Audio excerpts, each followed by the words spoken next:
The Johnson Wax Program with Fibber McGee and Molly.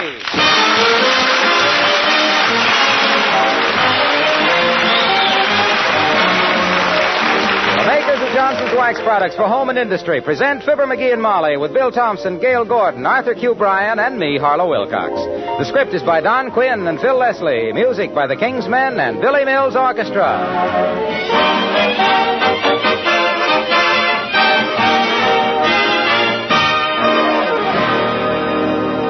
Tell me, have you tried Johnson's Cream Wax on your furniture? Yes, I said Cream Wax. It's the very newest Johnson's Wax product, and believe me, it's something very special. Let me tell you about Cream Wax. In the first place, it has astonishing cleaning power. Rub a little Johnson's Cream Wax on a tabletop or some smudgy white woodwork, and you'll be amazed how quickly and easily the dirt comes off. That's because this creamy white liquid contains several cleansing ingredients. But that's only one of the nice things about Cream Wax. It also contains genuine wax. So it quickly polishes up to a bright, sparkling wax luster. This cream wax finish is hard and satiny smooth. It lasts and lasts. Needs repolishing only occasionally. It won't get dull and smeary as ordinary oil polishes do. And the cream wax finish is dry. Dust and dirt can't stick to it. So dusting is really easy. Why not try it? Johnson's Cream Wax is perfect for cleaning and wax polishing all your furniture, light woodwork, and your white kitchen equipment.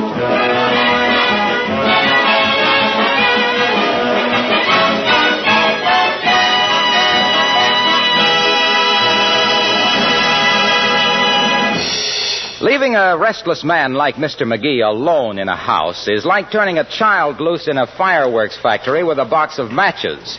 That's why Mrs. McGee is hurrying home from a shopping trip with her arms full of bundles and her heart full of apprehension. As we join Fibber McGee and Molly.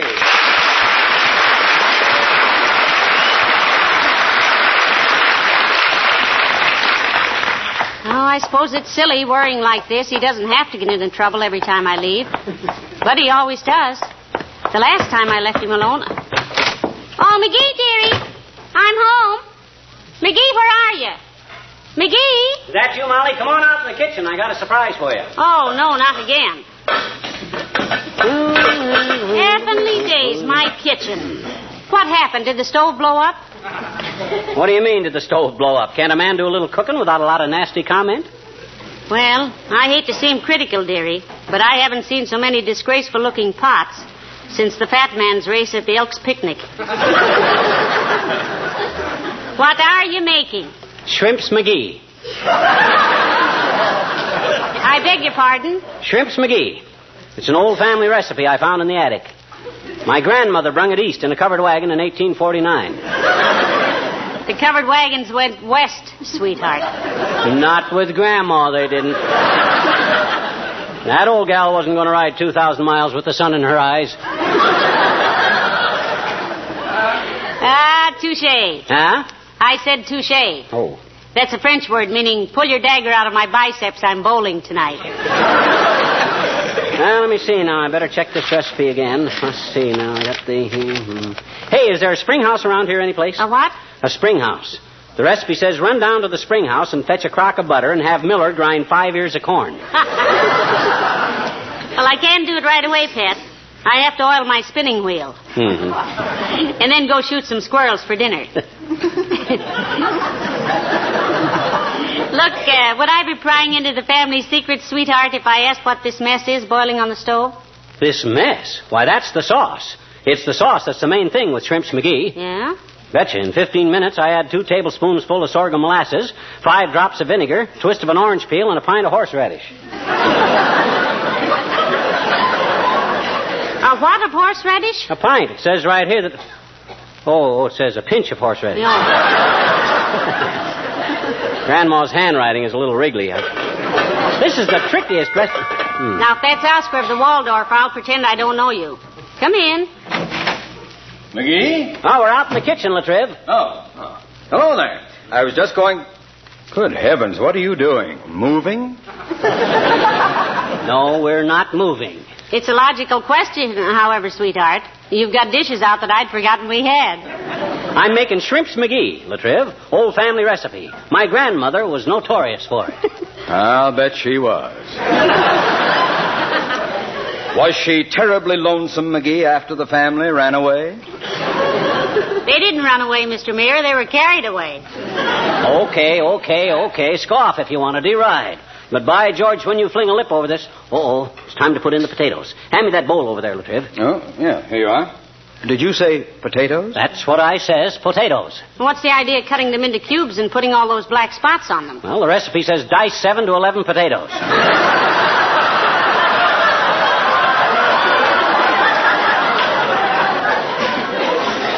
Now stand back. I don't want to splash anybody. There we are. Well, I don't have to add the rhubarb and the coconuts for 12 minutes yet. Did your grandmother live to a ripe old age, McGee? 103. Broke her neck breaking a Mustang in Wyoming. Well, if Metro-Goldwyn-Mayer has any trouble with Mickey Rooney, McGee, they can send for you. What do you mean? You're from a Hardy family yourself. That's cute. Well, if you're through with the egg beater, dearie, I'll wash it and put it away. No. Don't do that. I haven't whipped the sauerkraut juice yet. Oh. Sauerkraut juice. I never... You know, that sauce actually smells delicious. Well, Natch. Well, look, I got a few minutes here before I have to add any more ingredients, Latriv. So let's chat. I'd love to, McGee. But I've got to get back to the city hall. Yeah? I've just gotten a report that Russia has recalled her consul for talking too much. Talking too much? What'd he say? Said yes. Good day.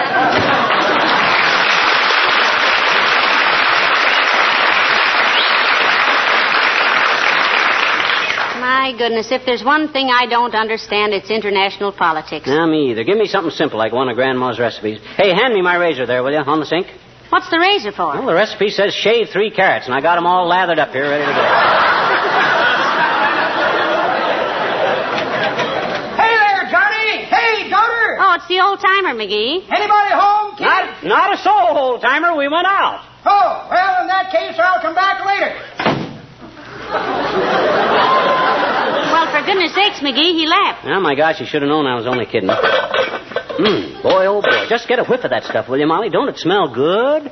I haven't hardly got it started yet, and it already seems to me... Hello there, Johnny. Hello, daughter. Oh, hi, old-timer. Come on in. Yes, do, Mr. Old-timer. We thought you'd gone. Nope. I was here a while ago, but you were out, so I, what's cooking, Johnny? On the front burner. Well, himself here is making shrimps McGee, Mr. Old-timer. It's a recipe that's been handed down through his family for years. And personally, I'd hand it right back. We had something like that in our family, daughter. Yeah? It was handed down from father to son, son to grandson, grandson to nephew, and nephew to me. None of us ever cared much for it, though. You didn't, eh? What was it? Whooping cough. Well, McGee's pretty hard to please like that, too, Mr. Old-timer. I've seen him refuse to eat curried chicken because the curry comb had a broken tooth. That's pretty good, daughter, but that ain't the way I heard it. The way I heard it, one feller says to t'other feller, says... See where one of them Eastern hotels has got a device now that makes the bed, sweeps the floor, and airs out the room all at the same time. Is that so, says t'other feller. What is it, a vacuum cleaner gadget? Nope, says the first feller. 3 chambermaids. Well, I just dropped in to tell a joke. That was it. So long, kid.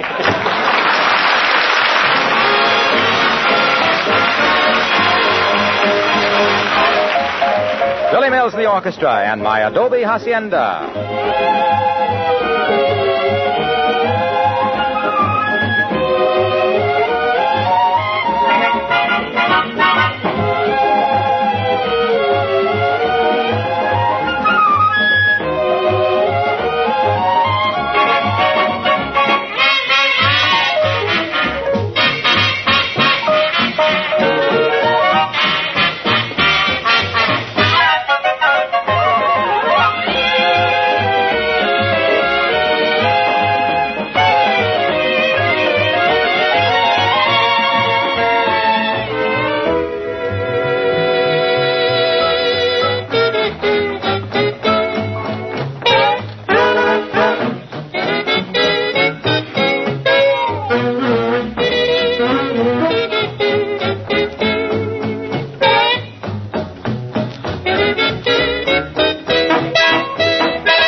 when you finish your grandmother's recipe, dearie. Yeah? My kitchen looks like an explosion in a dining car.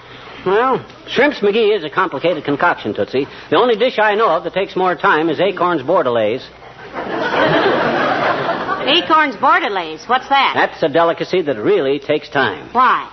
Well, you soak an acorn in salt water and peanut oil for 5 weeks, then plant it in rich topsoil. Yeah? When the oak tree is shoulder high, you rub the bark every 2 years with nutmeg and throw away the first 6 crops of acorns. The 7th crop you store 8 months in a dry room in a white muslin bag. And then? Then you throw away the acorns, make a chef's cap out of the muslin bag, and fry yourself a manhole cover, which by that time will taste like a crepe Suzette.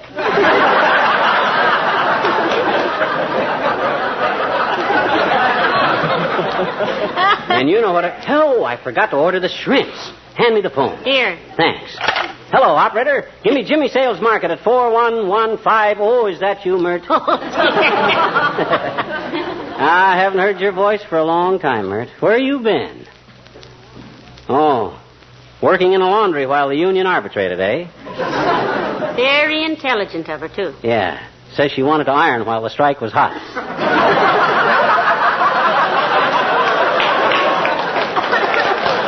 Hey, Mert, give me the market, will you? I forgot to order some shrimps, and I forgot to order some... Oh, I did? Oh, thanks a lot, Mert.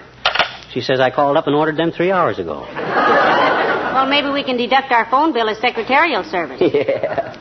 You know something, dearie? It doesn't make any sense, but that sauce you're making smells simply marvelous. Well, it should. I'm putting everything I have into it. Say, you know what? Yeah? I'm going to have so much of this stuff I should have asked Latriv to stay for dinner. I never thought of it. Well, you go ahead and cook. I'll give him a ring at the city hall. Oh, my gosh, look what I did. This pan came apart. Well, that pan's supposed to come apart, dearie. That's a double boiler. Oh. Isn't that wonderful? That's what the recipe says to use. Imagine my grandmother knowing about a thing like that. People always claimed she could look into the future. I remember one time we... Somebody at the kitchen door, McGee. Maybe the delivery boy with the shrimps. Could be. Come in. Good afternoon. I'm Mr. Wilcox, representing the Johnson Wax people of Racine, Wisconsin. I noticed that your car in the driveway is... Oh, it's you. Who'd you expect to find in our kitchen, Junior? Al Jolson with his songs of yesterday and his bank account of tomorrow?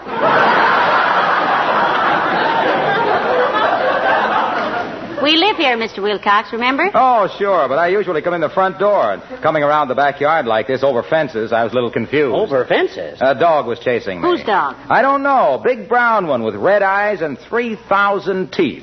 I think it was an Afghan. Well, it couldn't have been so vicious then, Mr. Wilcox. You know, my Aunt Sarah's crocheted several of them, and all they do is lie across the foot of the bed. An Afghan is also a dog, Molly. That'd be old Will Conley's dog down the street, Junior. Very gentle animal till it takes a dislike to somebody, and he hasn't found anybody he likes yet. Why was he after you, Mr. Wilcox? Well, he thought I was trying to steal Mr. Connolly's car, I guess. Were you? No, I was just polishing it up for him with Carnew. Did old Conley ask you to polish his car, Junie? Well, no, he didn't. Mrs. Connolly did. Oh. She told me to show him how simple it was with Carnew because he was so lazy he wouldn't do anything unless it was easy. He was watching me out the window. Yes, and then? Well, I started applying Carnew, rubbing just hard enough to loosen the grime, and then let it dry to a white powder, you see. Mm-hmm. Well, as long as you're wound up, schoolboy, finish the pitch. Well, that's really all there is to polishing a car with Carnew. After it dries, you just wipe it off. Cleans and polishes in one easy application. That's why it's the most popular car polish on the market. With Carnew, you get more pride with less perspiration. You see... What's the matter, Waxy? What do I smell? What's cooking? It's wonderful. Why, it's the sauce McGee is cooking, Mr. Wilcox. He's making shrimps McGee for dinner. Yeah. Makes your taste buds burst into bloom, don't it, Bud? You like shrimps? Stay and have dinner with us. Can you, Mr. Wilcox? Can I? Why, kids, you've saved my life. My wife isn't cooking dinner for me tonight anyhow. She isn't. Why not? Why should she? I'm eating with you. Well, call me when the shrimps are ready. I'll be in the living room reading your book. You know, this might turn out to be quite a party, dearie. Well, we got plenty of stuff. See if you can get Doc Gamble and Wimple to come over, too. All right, I will. And, dearie, when you fill all the pots and pans in the kitchen, there are 2 laundry tubs in the basement and a sprinkling can in the garage. Let me know if there's anything I can do for you. Okay, Snooky. There goes a good kid. She thinks I'm making half of this recipe up as I go along. But she's so wrong. I'm making it all up.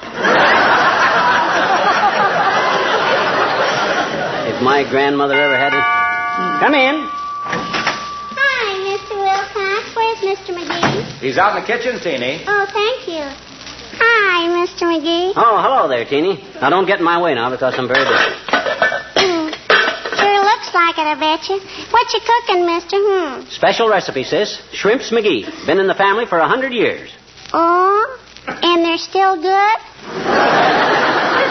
The recipe, sis, not the shrimps. Now, look, I'm a very busy man. Was there anything you wanted? Sure. Okay, let's have it. I got a little problem in arithmetic, mister. You have, eh? Yes, I says you have, eh? You have what? A little problem in arithmetic. Who? You. Me? Yes. I know it.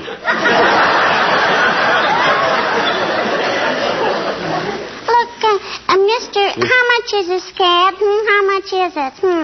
What's this? No, not a what's this. A scad. Willie Toop says his uncle has scads of money, and I can't argue with him because I don't know how much is a scad, I bet you. Well, that's a very simple problem, sis. That's the craniform system of tabulation. Well, Willie's... Well, you see, Teeny, the metrical system is based on units of 10, like tens, hundreds, thousands, millions, etc. Sure. We got that in school, I bet you. Certainly. Now then, the craniform system is based on units of several. You see, you know what a oodle is. No. No. But everybody says my dog has oodles of fleas. Exactly. There are several scads in a oodle, plenty of oodles to a gob, lots of gobs to a heap, and batches of heaps to a load, and multifarious loads to a galore. Understand? Well... No. Well, let's put it this way. Suppose you had several oodles of peanuts. Somebody gives you a heap more. How many scads would you have? Loads, I bet you. Loads of scads or lots of gobs or a batch of heaps? And if you had heaps of loads, what would you have? Peanuts galore. Yeah. That's wonderful. I never knew anybody to pick up the craniform system that fast before in all my life. Oh, boy. Can I ever argue with Willie Toops now? Wait a minute now. How many is a galore again? Well, don't worry about that, sis. That's such a big figure, you'll hardly ever use it. Oh. Galores are used in astronomy to count the stars with. Oh, now I know. You know what? That's why they call the American flag Old Glory. Sure, because it's got so many stars. No. Oh, thanks ever so much, mister. Thanks, just scad. You're welcome a heap, sis. Goodbye, mister.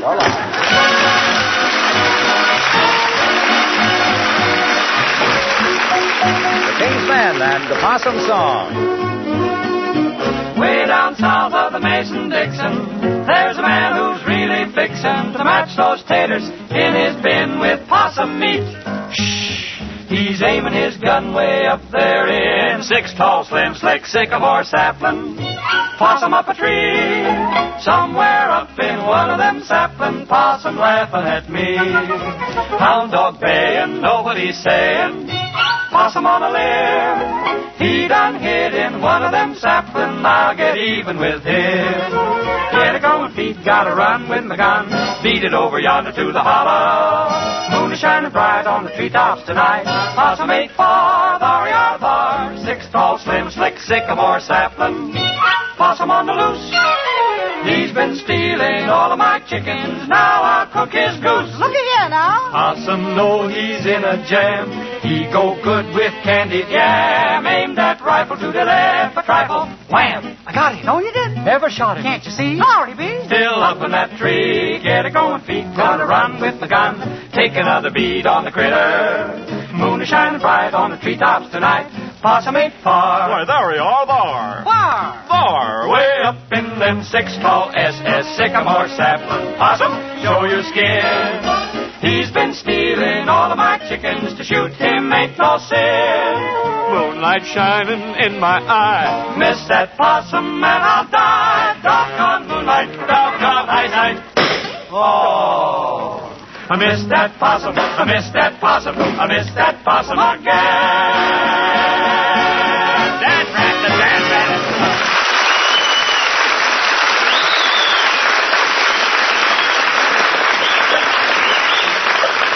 Oh, I had a goat that ate tin cans and then would eat the lids.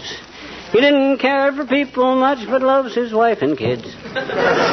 Oh, the monkey and the coconut. Hey, Molly, is everybody here? Everybody but Mr. Wimple, dearie. Mayor Latrivia and Harlow are in the other room, and Dr. Gamble just arrived. Oh, fine. Yes, and say, if this concoction of yours is as good as it smells, McGee, you can sign me up as a regular boarder. It does smell good, doesn't it, Doctor? It certainly does. I can hardly... What are you doing now, Prudence?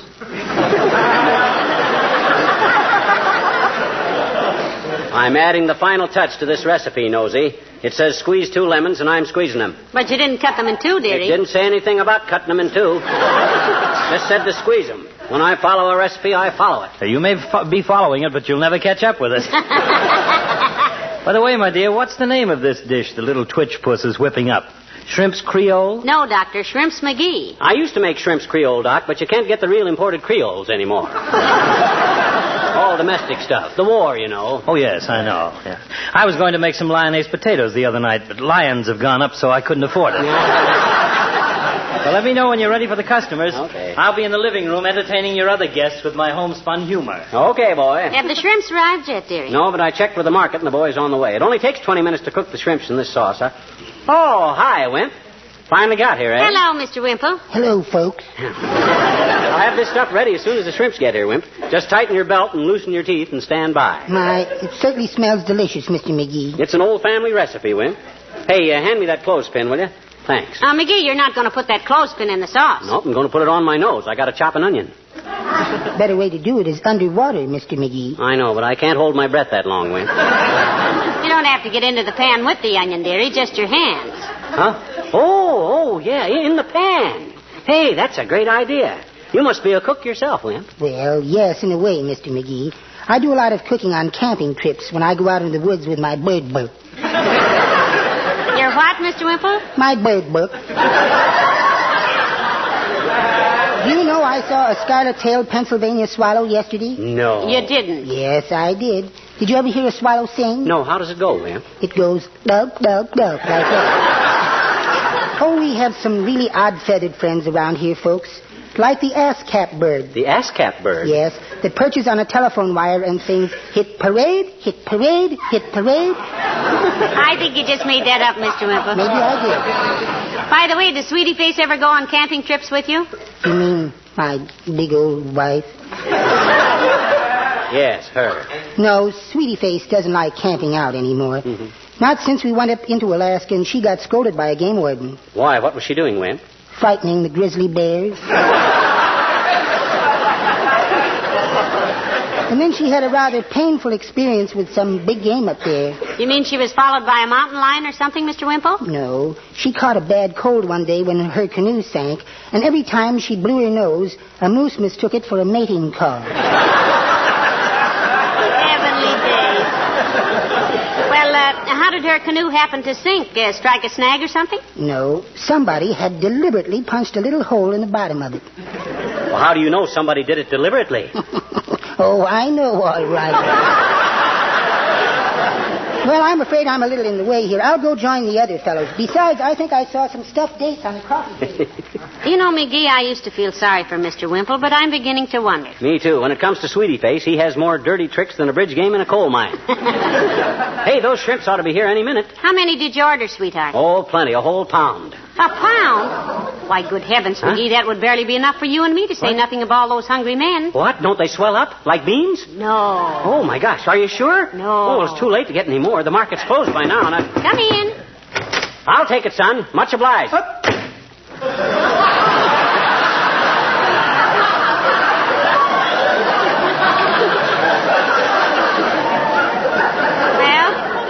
What are you going to do, McGee? You've got enough sauce there for 7,000 shrimp and enough shrimps for 3 ounces of sauce. Well, don't worry, kiddo. I got out of worse jams than this. I remember one time... Well, I'll be... Why, these aren't shrimps. These are sardines. I told that market distinctly to send me shrimps, and look at this. Sardines. Sardines? What was that? Sardines? Sardines in that beautiful sauce? Sardines? That reminds me. I have a very important council meeting. Excuse me. Sardines, my goodness, come to think of it, Sweetie Face doesn't know where I am. I'd better be going home. Well, good night. Mr. Wimple. I'd love to stay myself, but I just got word from the hospital. Serious case, compound resumption of interior delostrum. I'll be back if I can make it. Thanks anyway. But, Doctor, Say, Doc hasn't got his car here. I better drive him. Oh, Hey, Doc, wait a Mr. minute. I'll take you to the hospital. Oh. Well, what do we do now, dearie? That's simple. We sit down and have ourselves a nice platter of shrimps McGee. With those sardines?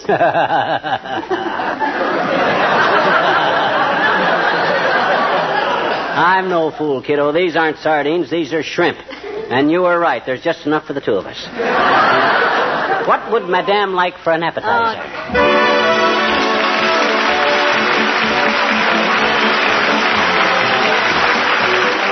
Isn't it strange how long it took most of us to realize the beauty of a fine wood surface? Why, only yesterday it was the style to have tablecloths over the dining room table, runners and doilies on the buffet, and needlepoint or old shawls over occasional tables and the piano.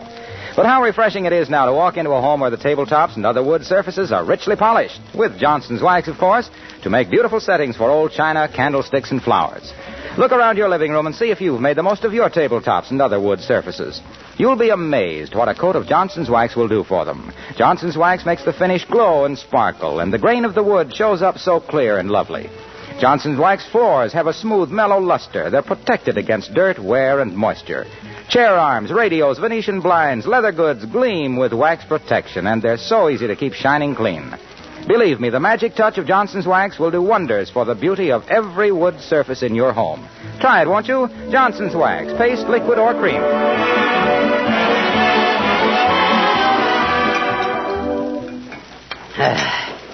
Yeah, that's the last of it, kiddo. Not bad, eh? Best shrimp I ever ate. Yep. I'd like to propose a toast, dearie. Whom to? To your grandmother. Oh. May she rest in peace and in the knowledge that the McGee tradition of culinary perfection is being carried on. Thank you. May I ask one question? Pray do. Where do we keep the bicarbonate of soda? I have it right here. Oh, good night. Good night, all.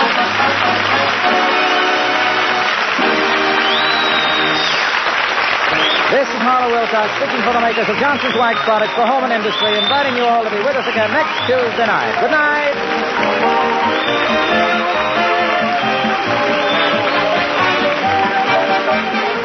This is NBC, the national broadcast.